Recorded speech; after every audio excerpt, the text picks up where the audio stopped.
Hey, what is up, guys, and welcome back to Planet Cryos. Crystal Disk Info, or Crystal Disk Mark, an open source software that allows you to check your hard drive or your solid state drive for its health and performance.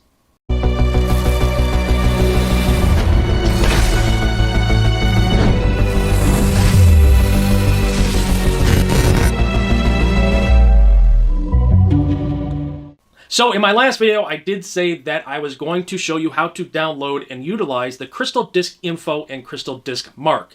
Basically, it's just a piece of software that you can download and check the health and performance, along with many other things that I will show you with either your mechanical hard drives, whether they be the 3.5 inch or the 2.5 inch size, or the SSDs, whether they be the 2.5 inch SATA drives or the M.2 form factor, either if it's SATA or NVMe.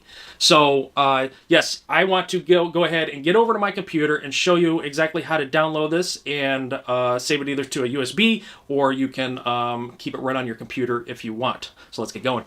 So I'm going to try and do a miniature me in the corner here. And so what you want to do is go and type in Google, open up your web browser, Google Chrome or Microsoft Edge or whatever you have. Type in Crystal Disk Info or Crystal Disk Mark. Now right here I got Crystal Disk Mark, it's all one word. Hit enter, and one of the first selections you should see something like this. Crystal Disk Mark and Crystal Do World. It's the EN. So just make sure up here it's the correct crystaldiskmark.info, and that's going to be your site that you want to go to. Go ahead and click on that, and you should see a page roughly like this.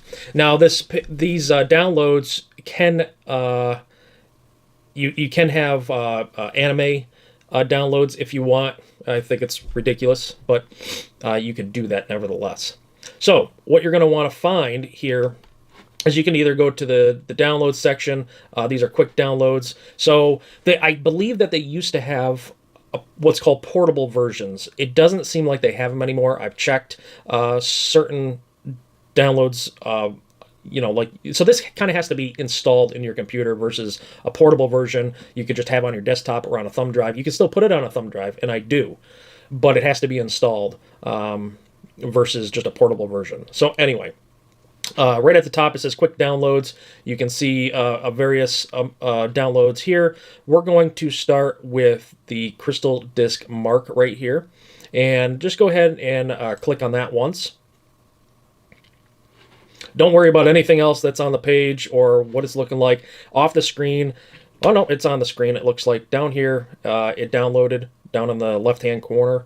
And what I generally like to do is I don't like to open it right here. That's just me. What I do is I usually come to my folders and come to the download section, and you can see it has been downloaded right here, and you can see the latest version is 8.0.4. I did have my last video, I did have the latest version. Looks like they haven't updated this in quite some time. So that's all good. So what you can do is you can actually take yourself a thumb drive, connect it via USB, and then take this entirety. Sometimes these have folders that you have to extract. So if it did, you'd have to highlight this, come up here to where it would say extract files, and extract the files to the actual thumb drive.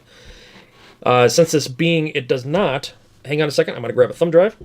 All right, so I just plugged in my thumb drive, and I had a few things on it which I had to delete. It's a brand new drive. I just had to delete some SanDisk files on there. So once you have this downloaded, go ahead and you have your thumb drive in there, because I like it portable, right? You want it portable, so you can if you only have one PC and that's the only thing you'll ever have it on, you can install it on your PC. I just don't like to have my PC cluttered if possible, so I like to keep these on thumb drive, because I have multiple PCs of myself, or for myself, and I also take care of a couple other PCs outside of my own home. So what you're going to want to do is double click on that .exe file, and that's going to launch it. And you have to accept the terms and conditions. the licensing agreement. So if you want it on a thumb drive, do not check this box where it says create the desktop shortcut, because we don't want a desktop shortcut, because we're going to be removing the thumb drive so we can put it on another computer. Otherwise, it wouldn't make any sense to put it a shortcut on here. So we're going to leave that unchecked. Now, if you are putting it on your PC and that's the only PC you have, go ahead and check that if you want to make a shortcut. And it says ready to install. It looks like it's going to want to put it. Usually it gives you a spot where you can put this. For some reason it's not. I don't know why. Usually, because this is only giving us the destination of the D drive. Not sure why it's doing that right now, but we're going to go ahead and go with that. Sometimes it'll give you a browse or a browser section, usually browse, and you can go ahead and select the drive that you want to install it on. But since it is the D drive we do want to install it on, we're going to click install. This should just take a moment. This is all real time right now. I will not fast forward through it. So, and you can do a launch. You can launch it right away if you want, which we'll do. So I can, well, actually, you know what? We will not launch it right away. So I can kind of show you. So we'll go ahead and minimize all these. This one, you're going to want to navigate to now your D drive where it's installed, and it created a folder for you. So you want to go ahead and open up that folder, and you only have a couple selections. You either have 32 or 64. These are the only things you really have to worry about. You do have to have these other files in here for it to run properly, but between the two files, if you have a 32-bit system, which most of you probably don't, but if you do, that's the one you're going to want. Otherwise, for everybody else and all the normal people in the world right now, you should be running 64-bit, so you're going to want to click on the disk mark 64.exe. So go ahead and double-click on that. That'll just take a moment to open, depending on how quick your PC is.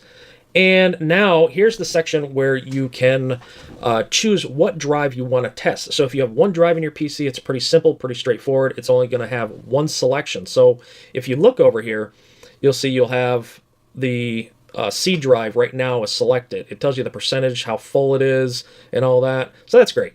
And then if you open it up, it'll give you a selection of all the other drives that you could test in there, whether it being a partition or the drive itself. So that's nice. So you can go ahead and grab any one you want. If we want to check the C drive, that's fine. You can change over here. You can change what it reads in, some gigabytes per second, megabytes per second. So you can change that if you want. This is like the I/O is like input outputs per second, but I don't use that. Usually it's megabytes per second is what most everybody keeps it on. So then what we want, I'm not exactly sure what this 1 through 5 is. I keep it, it's pretty standard through here. I don't change anything. These two boxes I don't change. This is the only box I change at all. Now they do have some settings up here that you can go through if you want. Most everything I keep stock default settings. I do not change anything to speak of. So with that, just put it behind it. So with that said, you have a few things that it tests here, and you can go ahead and Google these if you want, but essentially the biggest part that you want to know about is the first two numbers. It will test the reads in megabytes per second and the writes in megabytes per second. Traditionally, you're going to have faster reads than you will writes all the time. It's good. It's a good idea to check the rest of them, though. So if you click the all button right here, that will go ahead and start all of them, and it'll check them one by one, starting with the reads and go down the reads, and then it'll go over to the writes and go down in the writes. And what this is really good for, and I want to just talk to you for a second on that, is when you buy a brand new drive, it is an excellent idea to take this type of software, whether it be the software that comes with, like Samsung, I know comes with Magician software that you can install, and that can check the drive. Sometimes it's a good idea to do a comparison, right? You can check with that software compared to the Crystal Disk. And what I'm trying to say is when you get a new hard drive, it's a pretty good idea to go ahead and check the health of it when it's new. Write it down or take a screenshot of it, save it. And then later on, if you suspect down the line, maybe a couple years later, a few years later, or if your PC just randomly starts going really slow, you can actually check it again and compare the numbers. If your numbers are drastically smaller in comparison, you know the drive's got an issue, and you should probably go ahead and replace the drive. It's highly improbable that you have any other issue if it is slower than the drive itself, but you probably have a bad drive. So what we're going to do is I'll just show you is if you click right here and you make sure you're on the drive that you want to select. This is the C drive.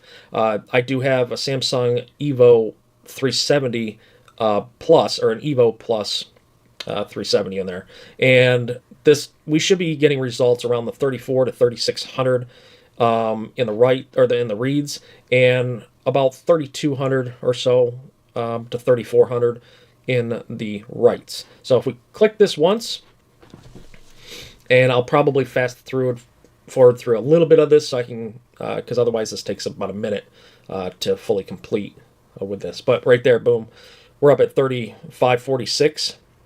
Those are very good numbers. This caps out at 3600 for this hard drive and for the actual motherboard. So those are really good numbers. Let me fast forward to the writes on the other side. And there we go. It's pretty much right on with the performance of those. And I'm not going to sit here and show you the rest of the numbers, but you can go ahead and test out your own and see what those numbers are. All right, so now I want to show you and take you on a little bit of a tour of the Crystal Disk info, and this is the info center checking the health of the drive. The performance is checking the health of the drive in a sense too. You're checking the speed of it, and you can get kind of an idea. But the info gives you a little more freedom. Well, not freedom, but it gives you more information about the hard drive, and I'll show you exactly what I mean. So if you go back to the download page where we first saw in the beginning there, and you do the quick downloads, you can also get to the downloads through the download tab up top here. But the Crystal Disk info is going to be right here. You want to go ahead and click on that. We're going to ignore everything else on the page. It's going to pop up with the download right there. And now we can go ahead and minimize this page. We can go ahead and open up our File Explorer again. We can go to our download section. And now we have the Crystal Disk info. Looks like 8.15.2, and what we're going to do is we're going to hopefully double click on this. We're going to accept the license agreement, and here is the section which I was talking about, which should have popped up on the last one. I think because I was doing some stuff before